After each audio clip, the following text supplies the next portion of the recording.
নমস্কার বন্ধুরা, ধর্মকথা চ্যানেলে তোমাদের অনেক অনেক স্বাগত।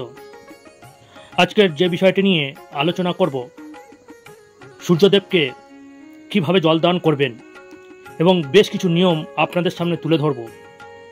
এবং এই সূর্যদেবকে জল দেওয়ার ফলে আপনারা ভগবান সূর্যদেবের কৃপায় আপনারা কি কি লাভ করবেন এবং তার ফল কি, সব কিছুই আপনাদের সামনে আমি তুলে ধরার চেষ্টা করব। ভগবান শ্রীকৃষ্ণ গীতায় বলেছেন, আমি নক্ষত্রের মধ্যে সূর্য, আমি ঋষির মধ্যে ব্যাস। অর্থাৎ আমরা জানি ভগবান সূর্যকে জল অর্পণ করা বা পুজো করা মানে ভগবান বিষ্ণুকে পুজো করা বা শ্রীকৃষ্ণকে পুজো করা। তাই এই গুরুত্বপূর্ণ বিষয় থেকে আপনারা আজকে কিন্তু অনেক কিছু জানতে পারবেন এবং শ্রদ্ধাপূর্বক ভগবান সূর্যদেবকে পুজো করুন এবং প্রতিদিন সূর্য যেভাবে ওঠে সেইভাবে নিজের দিনটাকে নতুন করে তৈরি করুন, নতুন জীবনে পদার্পণ করুন। সেই উদ্দেশ্য নিয়ে আজকের আমার এই ভিডিও। এবং জলটি কিভাবে আপনারা প্রদান করবেন এবং কীভাবে প্রদান করবেন, কি দিলে জলের মধ্যে আপনারা তার সঠিক ফল পাবেন, আমি সব কিছু আপনাদের সামনে তুলে ধরার চেষ্টা করছি। প্রথম, সঠিক সময়ে জল নিবেদন করুন। আমরা জানি যে কোনো সময় সূর্যদেবকে জল প্রদান করা যায়, কিন্তু সেটি সঠিক নয়। সূর্য উদয়ের ঠিক 2 ঘন্টার মধ্যেই সূর্যদেবকে জলদান করা যায়। কেউ কেউ সন্ধ্যার সময় জলদান করে থাকেন, কারণ এই সময় ভগবান সূর্যের তেজ বা রশ্মির তেজ কম থাকে, ফলে আমাদের সূর্যদেবকে দেখতে বিশেষ কষ্ট হয় না, ভালো করে দেখা যায় এবং সেই সময় পুজো করতে অনেক সুবিধা হয় এবং সূর্যের তীব্রতা কম থাকার ফলে আমাদের পুজো করতেও সুবিধা হয়।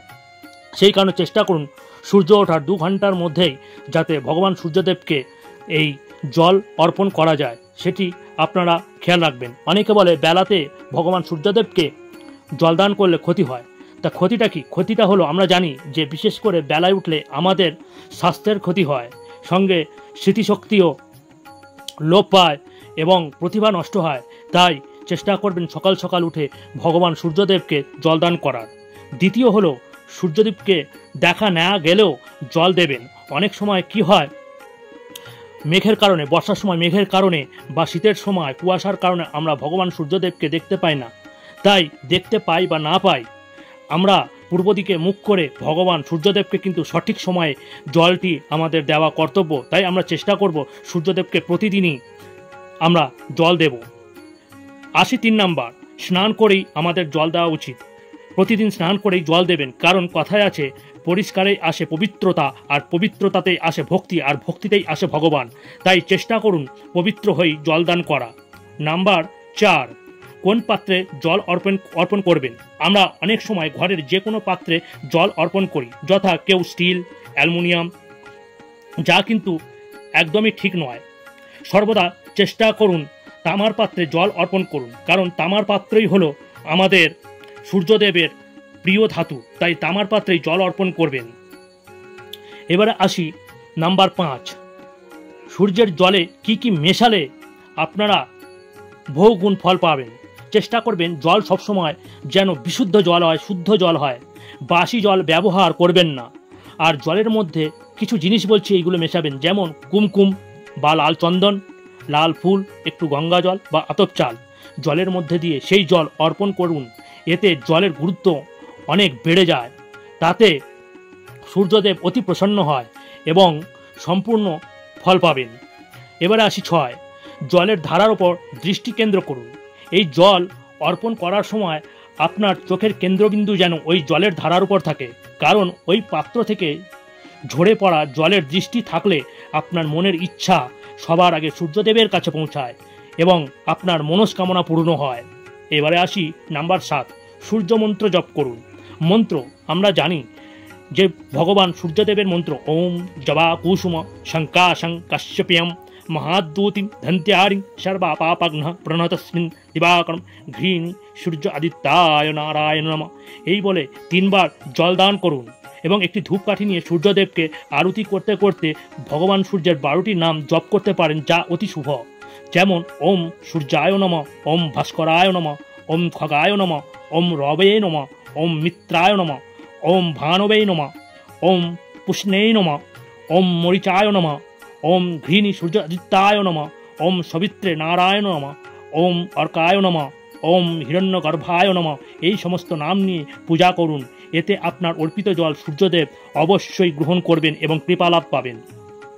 এবার আসি নম্বর 8, সূর্যদেবের জল যেন আপনার পায়ে না পড়ে।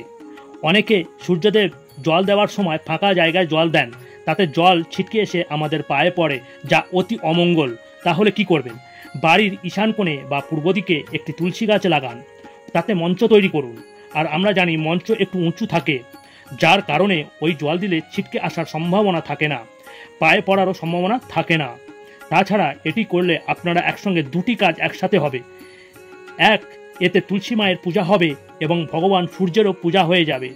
এতে জল অর্পণ করার পর ধূপকাঠি নিয়ে তুলসী মঞ্চে দেবেন এবং সেই সাথে তুলসী দেবীকে এই মন্ত্র বলবেন, যথা তুলসী দেব্যই ওই প্রিয়ায় ওই কেশবস্য চ কৃষ্ণ ভক্তি প্রদে দেবী শিষ্যত্ববত্তই নমঃ নমঃ। এতে তুলসী মাতার পুজো হয়ে যায়, ভগবান সূর্যেরও পূজা হয়, ভগবান কৃষ্ণেরও পূজা হয় এবং সূর্যদেবেরও পূজা হয় এবং সেই সঙ্গে রাধারানীরও কৃপালাভ হয় এবং যে বাড়িতে এটি হয় সেখানে মা লক্ষ্মীর গৃহবাস হয়। এবার আসি নাম্বার 9, জল অর্পণ করার সময় একটু ঝুঁকে জল অর্পণ করবেন এবং সেই সঙ্গে ওই জল অর্পণ করার আগে ওই জল একটু কপালে, 2 চোখে এবং কণ্ঠে লাগিয়ে নেবেন, কারণ এটির সংকেত এই যে আপনি নিজেকে পুরোপুরি ভগবানের কাছে আত্মসমর্পণ করছেন। আত্মসমর্পণ মানে নিজের আত্মাকে সমর্পণ করা, অর্থাৎ এর থেকে বড় কিছু আর নিবেদন হয় না। এবার আসি নাম্বার 10, নির্দিষ্ট সময়ে জল অর্পণ করবেন। চেষ্টা করবেন প্রতিদিন নির্দিষ্ট সময় জল অর্পণ করা, এতে আপনার একটি ভালো অভ্যাসে পরিণত হবে। এবার আসি নাম্বার 11, নিয়মিত তা বজায় রাখুন। কোনো কারণবশত এই কাজটি যেন বিঘ্নিত না হয় এবং চেষ্টা করুন নিয়মিত তা করা। যদি কোনো কারণবশত মিস হয়ে যায় বা না হয় তাহলে ভগবানের কাছে কিন্তু ক্ষমা চেয়ে নেবেন। এবারে আসি নম্বর 12, সর্বদা মনে রাখবেন পূর্ব দিকে মুখ করেই কিন্তু জল অর্পণ করবেন, কারণ পূর্ব দিক থেকেই ভগবান সূর্য উদিত হয়। এবার আসি 13, খুব ভালো হয় রবিবার দিন যদি নিরামিষ খেতে পারেন এবং ওই দিন যেন যে নিয়মগুলো বললাম সেই নিয়মগুলি অবশ্যই পালন করুন, তাহলে কোনো কথাই নেই, অপরিসীম ফল পাবেন এবং এটি অবশ্যম্ভাবী এবং ভগবান সূর্যের কৃপা আপনারা পাবেনই পাবেন। এবারে আসি এর ফলাফল কি। যারা সর্বদা অলস, রোগাগ্রস্ত, তারা সাথে সাথে এর ফল পাবেন। এর নতুন উদ্যম, এনার্জিতে ভরপুর এবং রোগহীন উজ্জ্বল ভবিষ্যৎ আপনার সামনে খুলে যাবে। যারা সঙ্গীত চর্চা করেন, খেলাধুলা করেন বা যে কোনো প্রফেশনের সঙ্গে আপনারা যুক্ত আছেন, সেই প্রতিভা আপনাদের বৃদ্ধি পাবে, যা আপনি কল্পনাও করতে পারবেন না, কারণ ভগবান সূর্যদেব হলো উজ্জ্বলতার প্রতীক, অর্থাৎ প্রতিভার প্রতীক। তাই আপনারা এই কাজটি করুন, দেখবেন প্রতিভা, পড়াশোনা, খেলাধুলা সব কিছুতে আপনারা উন্নতি লাভ করবেন। সেই সঙ্গে অর্থাভাব অর্থাৎ অর্থ সংকট কাটবে এবং অপূর্ণতা কাজ সম্পূর্ণ হবে। আধ্যাত্মিক চিন্তা ও চেতনা বৃদ্ধি পাবে, যা এক কথায় মোক্ষ লাভের পথ ও দিশা দেখাবে। তাই সূর্যদেবের কৃপা লাভ করুন। যদি ভালো লাগে একটি লাইক করবেন, নতুন হয়ে থাকলে সাবস্ক্রাইব করবেন, প্রিয়জনদের কাছে শেয়ার করবেন, তারা যাতে এই সূর্যদেবের কৃপা থেকে বঞ্চিত না হন, এবং বেল আইকন টিপে সাথে থাকবেন, যাতে এই ধরনের কোনো গুরুত্বপূর্ণ তথ্য আপলোড করার সাথে সাথে অবশ্যই আপনাদের কাছে পৌঁছে যায়। আর ভালো লাগলে কমেন্টে অবশ্যই জয় শ্রীকৃষ্ণ লিখতে ভুলবেন না। হরি ওম তৎসৎ, হরি ওম তৎসৎ, হরি ওম তৎসৎ।